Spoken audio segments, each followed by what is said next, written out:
Let me move now, if I could, to talk about the relevance of this historical analysis to the current day. You know, the global financial crisis and also the rise of new powers have called into question and posed challenges to the post-1945 order, which has given many people the impression that we have a number of institutions we've inherited from the past that are actually quite obsolete.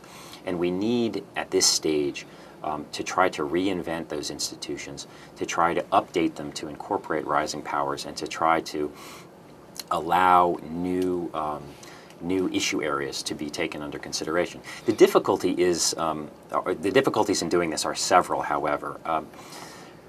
President Obama, after 8 years of very controversial U.S. foreign policy, to say the least, in many parts of the world, has recommitted the United States to the principle of multilateral engagement, to the international rule of law, and also has talked about the need to update institutions that we've inherited from the past to the circumstances that we find today.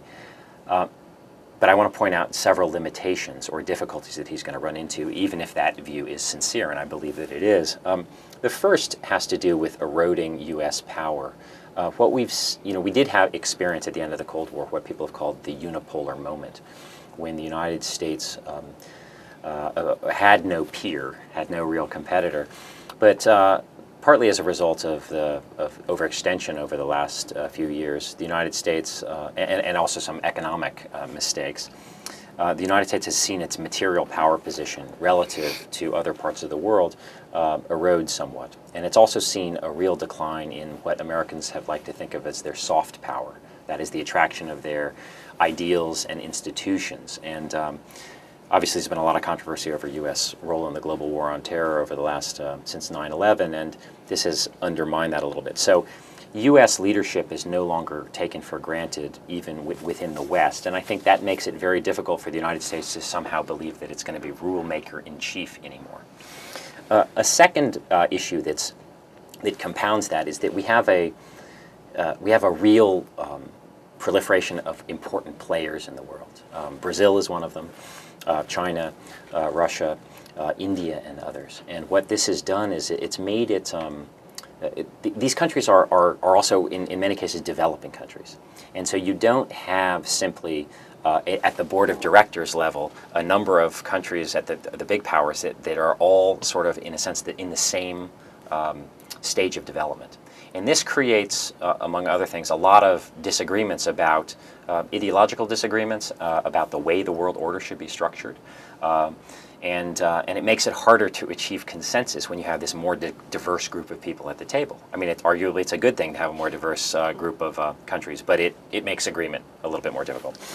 The third thing is that unlike in 1945, there is no blank slate when it comes to global institutions. You have a situation here where you don't have a tabula rasa. You have a crowded institutional landscape. The way I would describe it, to use a metaphor for urban planning or city planning, we have these days, we have suburban sprawl as opposed to urban renewal. We're not renovating the institutions we have necessarily, we're just simply creating others, and it just keeps on spreading outward. And the institutions that we have inherited from the past, you get a lot of resistance to their reform.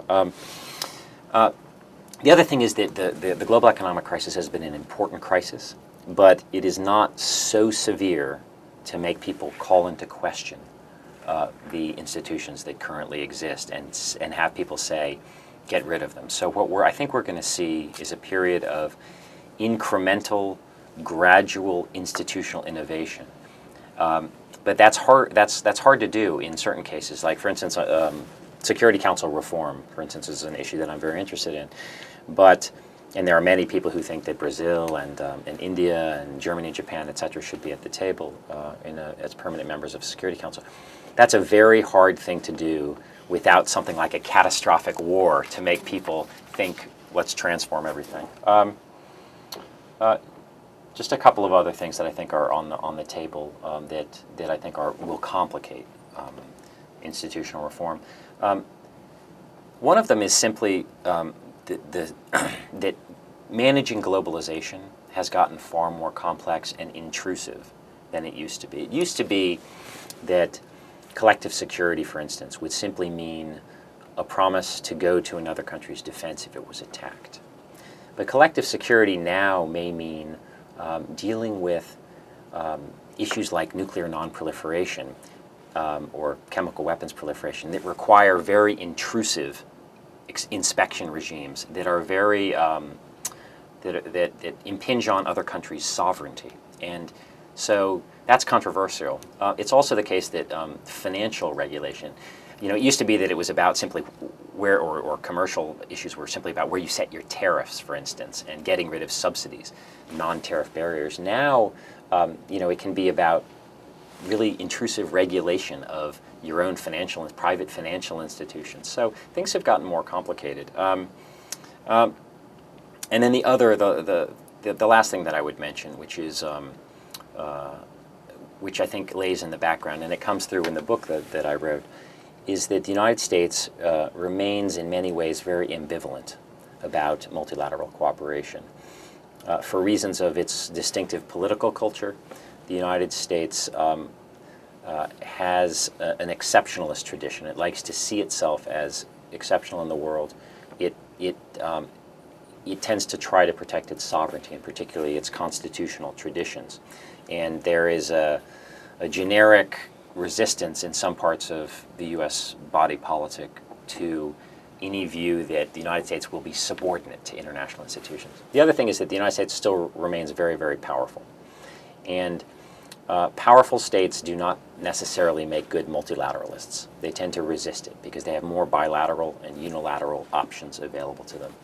And then the final thing that contributes to U.S. ambivalence is really the distinctive form of government that we have.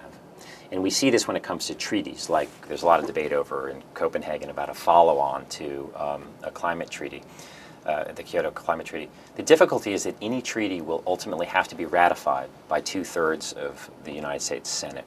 And this can place a lot of obstacles and hurdles in front of the United States actually playing a consistent leadership role on many of these issues. So the bottom line that I would argue is that there are opportunities right now for institutional reform. We've seen some changes, the shift from the G8 to the G20 as the global steering group for economic governance. We've seen some beginning incremental changes within the international financial institutions, but we haven't really seen much on the UN Security Council reform. And I think that by and large we're going to continue to see only gradual movement. I'm not sure.